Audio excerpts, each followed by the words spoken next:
하나님께서 우리 사람을 처음 창조하셨을 때의 모습은 지금 우리가 아는 사람의 모습과는 매우 다른 모습이었습니다. 먼저 우리가 아는 사람의 모습, 어떤 모습인가요? 사람의 모습이 다 똑같지는 않겠지만 일반적인 사람의 성향을 좀 떠올려 볼게요.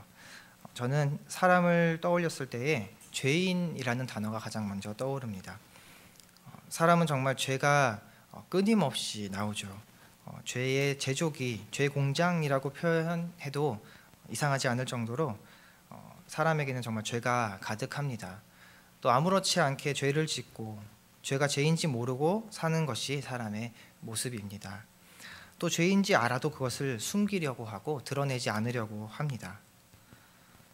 또 어떤 사람의 모습이 여러분 떠오르십니까? 사람은 눈에 보이는 것만 믿으려고 합니다. 제가 최근에 킹덤이라는 드라마를 보게 되었는데 한국판 좀비 드라마입니다. 죽은 사람을 살리기 위해서 어떤 약초를 사용하게 되는데 죽은 사람이 살아나긴 했지만 정상적인 사람의 모습이 아니라 이상한 사람의 모습으로 되살아났습니다. 어떤 모습이냐면 사람의 피와 살을 탐하게 되는 그러한 모습이 되었습니다. 그래서 이것을 먼저 보고 경험한 사람이 다른 사람들에게 가서 이 사실을 알렸지만 아무도 이 사람의 말을 믿지 않았습니다. 오히려 그 말을 하는 사람들을 비웃고 정신이 나간 사람이라고 이야기했습니다. 그 장면을 보면서 저는 노아가 생각이 났습니다.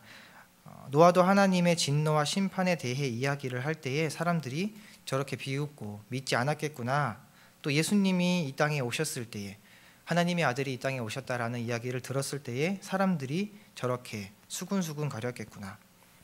또 예수님이 부활하셨다라는 이야기를 들었을 때에 사람들의 반응이 이러했겠구나라는 생각이 들었습니다. 이처럼 사람들은 하나님이 눈에 보이지 않는다고 믿지 않으려고 합니다. 또 뭔가 자기 눈에 믿을 만한 것이 보여야지만 그 사실을 겨우 믿습니다. 그런데 하나님이 처음 창조하신 사람의 모습은 그렇지 않았습니다.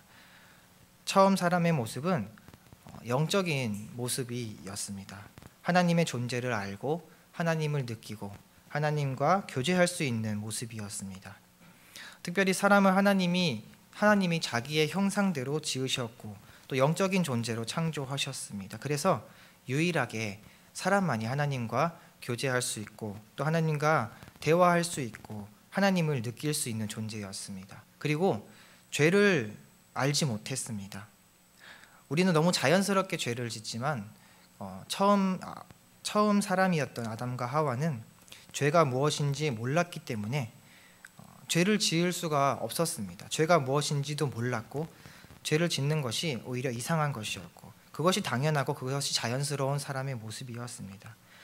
그런데 사람에게 죄가 들어오면서부터 하나님과 멀어지기 시작했습니다. 우리 하나님은 공의의 하나님이라고 이야기를 하죠. 죄를 미워하시고 또 그 죄를 벌하시는 분이 하나님이십니다. 그래서 우리가 가진 죄에 대한 하나님의 진노를 우리는 받는 것이 마땅한 것이었습니다. 이 하나님의 진노하심은 사람이 내는 화, 이런 혈기가 아니라 공의롭고 또 엄정한 그런 진노였습니다. 사람은 화가 나면 소리를 지르기도 하고 또 화를 내고 여러 가지 방법으로 그 자기가 가진 분노를 표출을 하죠. 그런데 하나님의 진노는 의로우시고 또 공정하시고 엄격하시면서도 바른 진노입니다. 죄에 대한 이 하나님의 진노를 알게 되면 우리는 한편으로 하나님은 참 무서운 분이시구나, 하나님은 참 두렵구나 라고 느끼게 됩니다. 그런데 이것은 하나님의 한쪽 면만 보는 것입니다. 하나님이 우리를 얼마나 사랑하시면 이렇게 분노하실까요? 우리에게 진노하셨을까요? 우리는 옆집 아들이 말을 듣지 않고 버릇이 없다고 해서 그것에 대해서 화가 나고 분노하지 않습니다. 그냥 안타깝고 좀 안쓰러울 뿐이지 그냥 그래요. 별 느낌이 없습니다. 마찬가지로 하나님과 우리 사이가 이렇게 아무 사이도 아니라면 하나님은 우리의 이런 모습에 대해서 진노하지 않으셨을 거예요. 그런데 우리는 하나님이 창조한 하나님의 피조물이고 또 하나님의 자녀들입니다. 자녀가 말썽을 부리고 속을 썩이면 얼마나 마음이 아프고 속상한지 한편으로는 분노까지 차오르잖아요. 이것을 놓고 하나님의 진노를 비추어 볼 때에 하나님의 사랑이 얼마나 큰지를 우리는 알 수가 있습니다.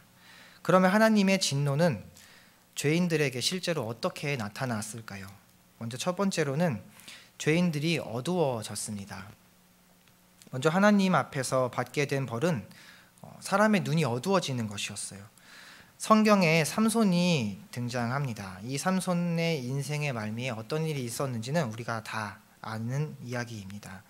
하나님의 말씀을 어기고 하나님께서 주신 힘의 비밀을 사람들에게 알려주게 되었고, 또 그 블레셋 사람들에게 잡혀가서 눈이 뽑히게 되죠. 이 많은 블레셋 군사들을 죽이고 또 자기 나라에 위협이 되었던 이 사람의 눈을 뽑는다라는 것은 엄청난 형벌이었을 거예요. 앞이 보이지 않으니까 아무것도 할 수 없기 때문이죠. 과거에 우리나라에도 이러한 형벌이 있었는지는 잘은 모르지만 만약에 있었다면 이것은 정말 사형이나 또는 무기징역 다음으로 큰 벌일 거라는 생각이 들었습니다. 여러분, 우리가 앞을 보지 못한다는 것 한번 상상해 보셨나요? 얼마나 답답하고 괴로울까요? 인생에 대한 상실감과 좌절감을 느끼게 될 것입니다. 이렇게 우리는 앞을 보지 못하는 사람을 볼 때에 안쓰럽고 또 불쌍함까지 느끼게 됩니다.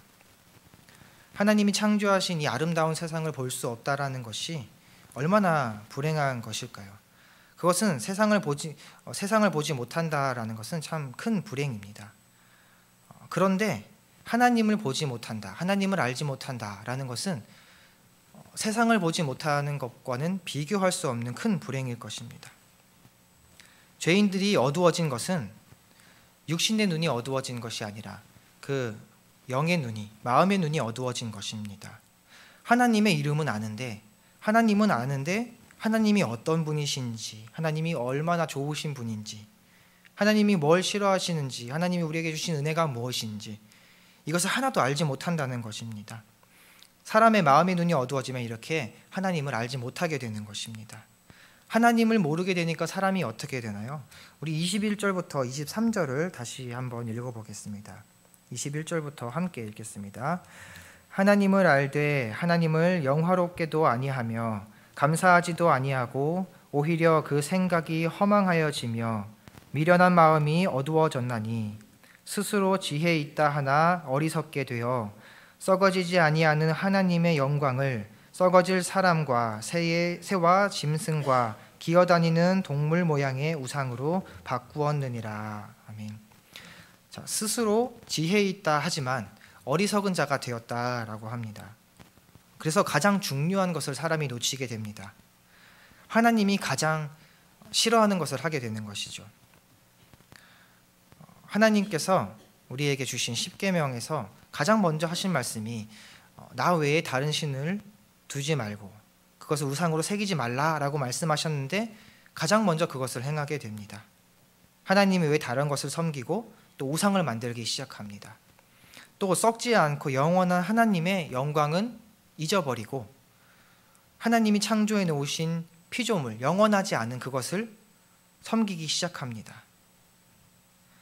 아돌프 슐라터라는 신학자가 이렇게 이야기했습니다. 저희의 종교 행위는 진리를 거스르는 전쟁 행위요, 또한 하나님을 대적하는 전투이다. 하나님을 바르게 알지 못하고 하는 세상의 많은 종교들, 그리고 그 종교 행위들, 이것들은 결국 진리를 거스르는 행위이고 또 하나님을 대적하는 일이다라고 이야기를 합니다. 또 사람의 눈으로 하나님을 보고자 하는 것은 하나님을 우상 취급하는 것입니다. 사람의 마음이 어두워지면 이렇게 사람이 어리석어지게 되는 것입니다. 다음 두 번째로 하나님 죄를 짓게 된 사람들에게는 하나님이 내버려 두시게 됩니다.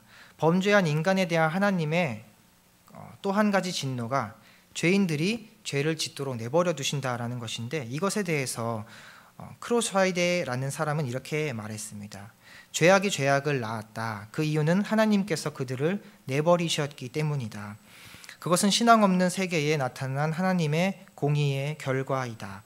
그것이 이교에 가져오는 표본이니 곧 우상주의가 무서운 죄악들을 동반합니다. 이렇게 하나님의 심판은 자연 심판으로 시작된다.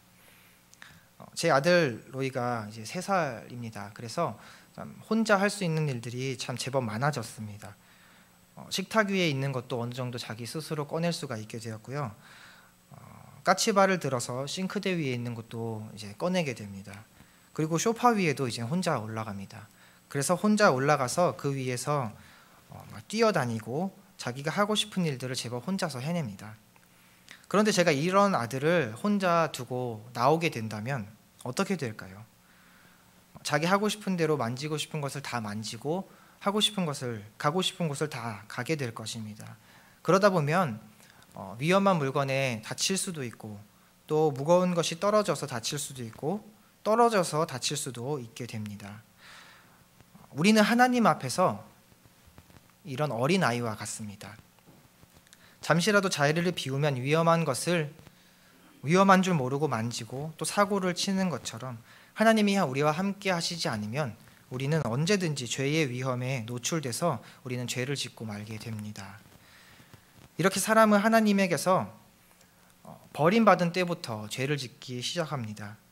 24절부터 32절 사이에는 내버려 두사라는 말을 하나님이 3번이나 사용을 하십니다. 이렇게 하나님께서 이 죄인들을 내버려 두게 되신 이 결과로 어떤 죄를 짓게 되었는지 한번 살펴보겠습니다. 가장 먼저는 우상 숭배를 하기 시작을 했고 다음으로 자신의 몸의 죄를 짓기 시작을 합니다. 26절에 보면 순리대로 쓸 것을 바꾸어 영리로 쓰며 라고 되어 있습니다. 이것을 3번역으로 보게 되면 바른 관계를 바르지 않은 관계로 바꾸며 라고 되어 있습니다. 하나님이 처음 창조하시면서 정해놓으신 부부간의 관계가 바른 관계라고 말할 수 있다면 이것을 바꾸었다라는 것입니다. 부부가 아닌 다른 사람과의 관계로 자신의 몸에 죄를 짓게 된 것입니다. 또 다르게 해석을 한다면 남자와 여자와의 관계가 순리에 맞는 관계인데 이것을 바꾸어서 버리고 남자와 남자가 또는 여자와 여자가 부끄러운 관계로 하나님의 성전인 몸을 더럽혔다는 것입니다. 또 28절에서는 하나님을 마음에 두기 싫어했다라고 기록합니다. 여기에 따라오는 죄들이 여러 가지가 있는데 이 죄들은 인간의 본분과 또 하나님께서 창조하신 그 목적에 맞지 않는 또 책임에 맞지 않는 행동들을 의미합니다. 사람이 자기에게 대한 취급을 잘못하는 죄, 또 사람이 남들과 경쟁하는 관계로 생기는 죄, 또 사람이 남을 말로 해하는 죄, 또 사람이 자기를 높이는 죄, 또 마지막으로는 의리를 저버리는 죄까지. 이렇게 사람들이 죄에 노출되게 되면 말과 행동으로 할 수 있는 모든 죄를 다 짓는다는 것을 우리가 알 수 있습니다. 우리가 마귀에게 버림을 당했으면 그것은 참 기쁜 일입니다. 그러나 우리가 하나님에게 버림을 당했으면 그것은 어떤 것보다도 큰 불행이고 슬픔일 것입니다. 물고기가 물에 있어야 행복하고 나무가 땅에 뿌리를 내리고 있어야 행복한 것처럼 사람은 영혼을 가진 존재로서 창조하신 하나님과 함께 할 때에만 우리는 행복한 존재입니다. 그런데 사단이 주는 죄가 주는 그 기쁨은 잠깐입니다. 일시적인 것입니다. 그것은 영원하지 않습니다. 그런데 하나님과 함께하는 하나님이 주시는 기쁨은 영원한 기쁨입니다. 이 영원한 기쁨과 이 영원한 행복을 누리려면 우리가 어떻게 해야 할까요? 당연히 하나님을 알아야겠죠. 우리는 이미 하나님을 알고 있고 또 하나님을 느낄 수가 있습니다. 그리고 말씀을 통해서 또 우리 안에 계신 성령님을 통해서 우리는 하나님을 알 수가 있습니다. 이 기쁨은 누구에게도 줄 수 없는 기쁨이고 행복입니다. 그러면 우리는 이미 이것을 알고 느꼈어요. 우리는 이것을 경험했습니다. 이미 알고 있는 것인데 우리는 왜 자꾸 이것이 무뎌지게 될까요? 사람은 연약해서 잘 까먹습니다. 저도 잘 까먹게 되는데 제 아내가 일을 하고 와서 힘드니까 저에게 가끔 때로는 집안일을 맡길 때가 있습니다. 그리고 또 때로는 저에게 다 해달라고 할 수도 있습니다. 그런데 그렇게 말하지 않고 많은 부분을 자기가 감당하려고 합니다. 그리고 그 애쓰는 모습이 저에게 보입니다. 처음에는 이것이 너무나 고마웠습니다. 그래서 제가 고맙다고 표현도 많이 하고 또 고마움을 실제로 많이 느꼈습니다. 그런데 시간이 지나고 나니까 아내가 해오던 것을 하지 않았을 때에 저는 속으로 왜 자기가 할 일을 하지 않는 거야? 이렇게 생각하게 되고 또 이렇게 표현하게 되었습니다. 물론 지금은 그렇지 않으려고 정말 애쓰고 있습니다. 그런데 이렇게 사람은 자기가 받은 것, 받고 있는 것을 금세 까먹게 됩니다. 우리는 버림받아 마땅한 자들인데 그런 우리를 하나님 불쌍히 여겨주셔서 용서해 주시고 또 구원해 주셨습니다. 죄로 인해서 어두워졌고 하나님을 알 수 없는 존재인데 하나님을 알게 해주셨습니다. 말씀을 통해서 알게 해주셨고 또 성령을 통해서 우리에게 하나님을 느낄 수 있게 해주셨습니다. 하나님의 은혜와 사랑을 우리는 충분히 느꼈고 또 하나님의 사랑을 충분히 알고 있을 때에는 우리가 죄를 멀리하게 되고 또 하나님과 더 가까워지려고 합니다. 그런데 우리에게 은혜가 조금만 떨어지면 금세 하나님과 멀어지고 죄와 친구하고 어깨동무하면서 하나님의 은혜와 사랑에 대해서 우리는 무뎌지게 됩니다. 하나님이 본래 창조하신 모습, 죄가 무엇인지 모르고 선과 악을 알지 못하는 그 자연스러운 모습으로 우리는 살아갈 수는 없지만 하나님께서 우리에게 하나님을 알 수 있도록 커다란 은혜를 우리에게 베풀어 주셨고 또 우리는 하나님을 알 수 있게 되었습니다. 말씀을 가까이 할수록 또 성령을 가까이 할수록 우리는 죄에 민감해지게 되고 또 우리는 경건한 삶을 살 수 있게 됩니다. 웨스트민스터 소유리 문답 제1문에서는 사람의 제일 되는 목적이 무엇인가 라고 질문합니다. 여기에 대한 대답은 하나님께 영광을 돌리고 그분을 영원토록 즐거워하는 것이다 라고 대답하고 있습니다. 이것이 우리 그리스도인의 본질이며 또 더 나아가서 하나님이 우리를 창조하신 창조의 목적입니다. 우리가 항상 말씀을 가까이 하고 또 하나님을 가까이 할 때에만 우리는 죄에 대해서 멀어지고 또 하나님이 기뻐하시는 모습으로 살아갈 수가 있습니다. 우리가 하나님을 알게 되는 것을 감사하며 또 하나님을 우리가 더 가까이 해서 하나님이 창조하신 목적에 맞게 살아갈 수 있도록 힘쓰는 우리 새물결교회 모든 성도님들 되시기를 주님의 이름으로 축복합니다. 시간 같이 함께 기도하면 좋겠습니다. 시간 기도할 때 먼저는 하나님께 감사의 기도를 하면 좋겠습니다. 우리는 죄로 인해서 버림받는 것이 마땅한 자들이었습니다. 그런데 하나님 우리를 용서해 주시고 또 불쌍히 여겨 주셔서 죄로 인해서 어두워진 우리를 하나님을 알 수 있는 존재로 또 하나님을 알 수 있게 하나님께서 우리에게 큰 은혜를 주셨습니다. 우리가 아무리 하나님을 알려고 해도 알 수 없는 것이 당연한 것인데 하나님을 알 수 있도록 그 길을 열어주셨다는 것입니다. 이것은 정말 너무나 감사한 일입니다. 먼저 하나님을 알게 해주시니 감사합니다. 아직까지도 하나님을 모르고 살아가는 사람들이 너무나 많은데 그 와중에 나를 택해 주셔서 하나님을 알게 해주시니 감사합니다. 하나님께 감사의 기도를 드리면 좋겠습니다. 기도하겠습니다. 하나님 아버지